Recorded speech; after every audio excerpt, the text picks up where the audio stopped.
প্রতিশোধ নিয়ে এবার ক্রোয়েশিয়াকে হারালো ব্রাজিল। 2022 বিশ্বকাপে হারের পর এবার ক্রোয়েটদেরকে হারালো ব্রাজিল। নাটকীয় ম্যাচে ক্রোয়েটদের জালে 3 গোল দিল সেলেসাওরা, যেখানে পরীক্ষা নিরীক্ষা করেও দাপটীয় জয় সেলেসাওদের।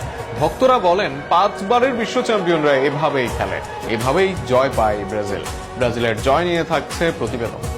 ইনজুরির কারণে দলে নেই মূল একাদশের প্রায় সব খেলোয়াড়ই। ক্রোয়েশিয়ার বিপক্ষে ম্যাচেও একাদশে অভিষিক্ত খেলোয়াড়। এর সাথে সাথে ম্যাচে একাধিক পরীক্ষা নিরীক্ষা করেন কার্লো আনচেলত্তি, বদলি হিসেবে নামান 8 খেলোয়াড়কে। তবে সেখান থেকেও জয় পেতে সমস্যা হয়নি ব্রাজিল দলে।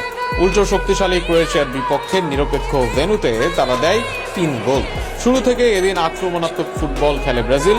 শুরুতেই একের পর এক আক্রমণ করতে থাকে তারা। তবে তাদের জন্য বাধা হয়ে দাঁড়ান গোলরক্ষক লিভাকোভিচ। শুরুতে 1v1 এ রুখে দেন জোয়াও পেদ্রোর দারুণ এক শট।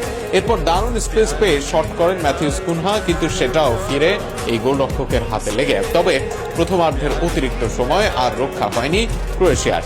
এবার কাউন্টার অ্যাটাক থেকে গোল আদায় ব্রাজিলের। 45 মিনিটে কর্নার থেকে ক্লিয়ার হওয়া বল পান ম্যাথিউস কুনহা।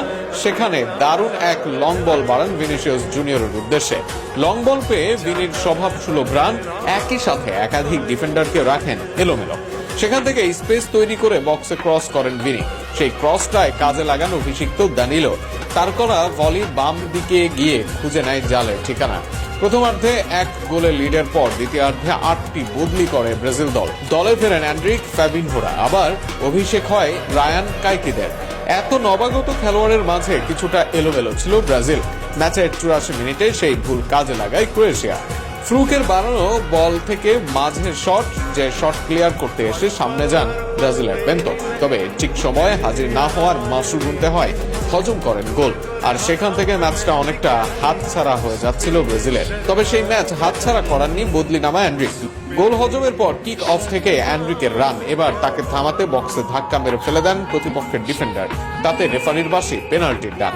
ক্লাবে পেনাল্টি স্পেশালিস্ট ইগোর থিয়াগোর পেনাল্টি, আর সেখানে ডান পায়ের পারফেক্ট পেনাল্টিতে আবারও লিড ব্রাজিল দলের। সে লিড বাড়ে ম্যাচের অতিরিক্ত সময়। আবারও বল নিয়ে রান এনরিকের। এবার সেখান থেকে বল বাড়ান লেফটে থাকা মার্টিনেলির দিকে। গোল বাড়ে এই আর্সেনাল উইঙ্গারের জোরালো শট, বল পায় জালের ঠিকানা।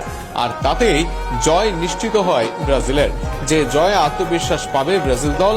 আবারও ব্রাজিলকে ঘিরে ভক্তরা পাবে আনন্দ, কেননা বিশ্বকাপে তো এই ব্রাজিলকে দেখতে চায় তারা। এমন খেলায় ব্রাজিলকে এনে দিতে পারে বিশ্বকাপের শিরোপা।